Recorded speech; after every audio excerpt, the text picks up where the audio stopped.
everybody, and welcome back to my channel. And this is Sophie. Sophie, say hi. Hey Sophie, say hi. Hi Sophie, what is this? What is this? Not so happy. She's still tired. She wants to go back to sleep, but I just fed this little Buddha with my fresh milk that I just expressed earlier. And today I got about 9 ounces overnight, so that is a lot more than the regular. On average I only get about 4 to 6 ounces, but I don't pump a lot. I only pump 5 times a day, not like other people. But today I just want to share with you a specific soup recipe that helps with my milk production. Alright, stay tuned. I will be right back after I put this tired little Buddha to sleep. Okay, I'm back. Alright, so let's talk about milk production. I looked online of how a woman can increase their milk production, and I know that there are some videos out there that people say they could make over 30 ounces a day. I don't know what month, what period, but my baby is not even 4 months yet, and I hope that it's gonna increase more, but right now it's more than enough for my baby every day. So mine's not even like 30 ounces a day, but my baby does not bring 30 ounces a day yet.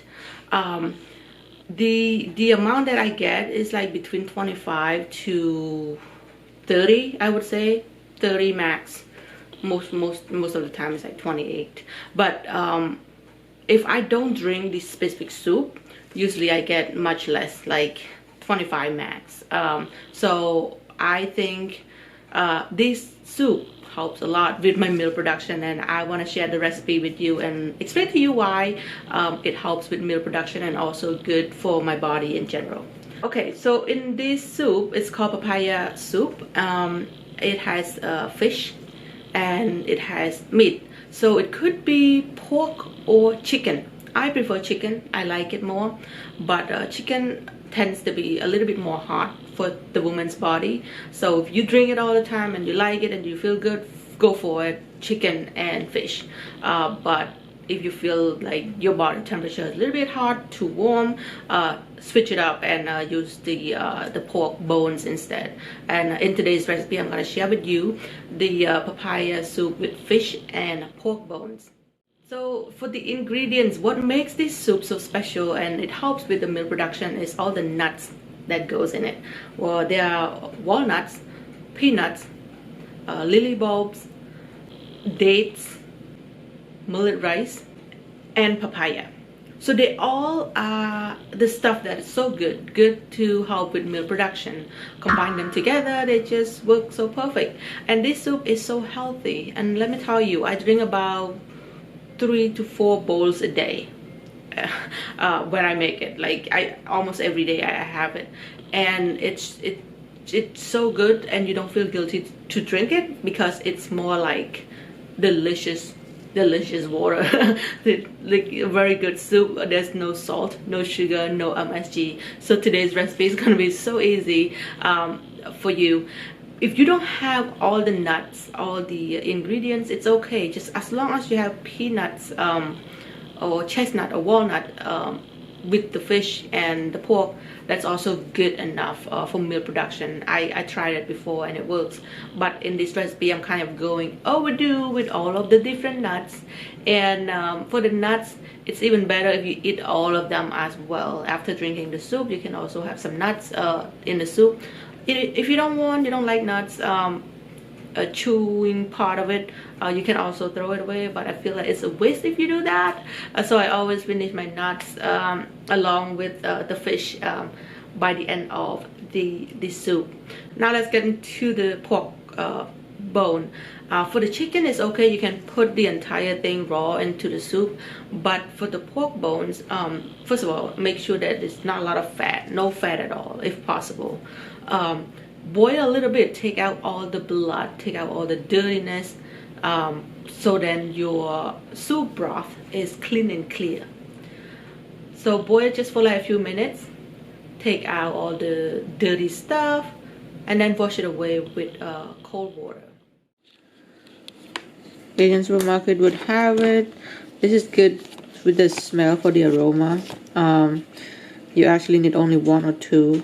You don't need the whole 3 slice actually. So depending on the size of your pot or per your liking, just take 1 or 2.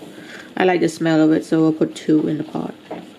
The Chinese doctor said if you feel hot, the body, you don't need to take it out, because this one is cool. This one is cool. You make them soft.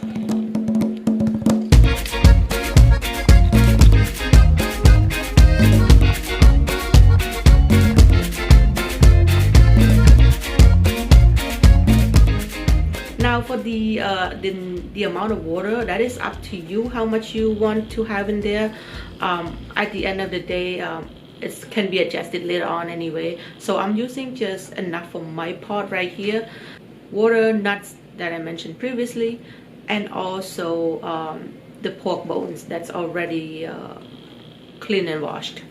While waiting for the soup to boil, let's take care of the fish. Make sure you clean it all nice, and then fry it. So in this specific video that I'm making right here, my mother-in-law is making it, and she does not put a lot of oil because I said I don't like oily soup. But in my opinion, I think you can go a little bit more with oil, so then the skin does not stick on the pans.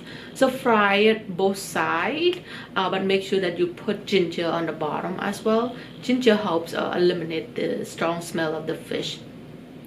And then flip it over, and then add the millet rice and the broth that is boiling right now in the pot. Just add it into the frying pans, just to make sure that the rice is cooked along with the fish. However, the fish does not need to be completely cooked. Once it's fried both sides a little bit, just simply remove from the heat and then put it right into the boiling pot. And then papaya, just add the papaya in there. In this recipe, I cut the entire one papaya, but you don't have to use the entire papaya. If it's too much for your soup, you can also cut it. Like in this recipe, I use only about 75% of the papaya. And then put it to medium-high heat. Boil it for just about 1.5 hours to 2 hours. Alright, so this is how the soup looks like after almost 2 hours. In my opinion, the longer you boil, the better. So I tend to recook the soup the next day and the day after. I usually drink 1 pot of soup up to 3 days. Just keep on adding water, because all of the ingredients, the nutrition, all of that still there. There's so much in the pot, you don't want to waste it. So keep on adding. But let me tell you, the broth is so clear, clean, and very light. You can drink it just like you drink water. Just so much nutrition, good for your body, and helps with the milk production. It tastes so much better than it looks. It looks plain, really bland, but it tastes like very flavorful. No salt, no sugar, no MSG, but the natural flavor from the fish and the meat and the nuts. Oh, they go so well together.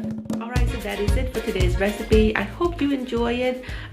Leave the comment in the comment box below. Let me know what other method you use to help with the milk production. Thank you for watching, and I will see you in the next video. Bye bye.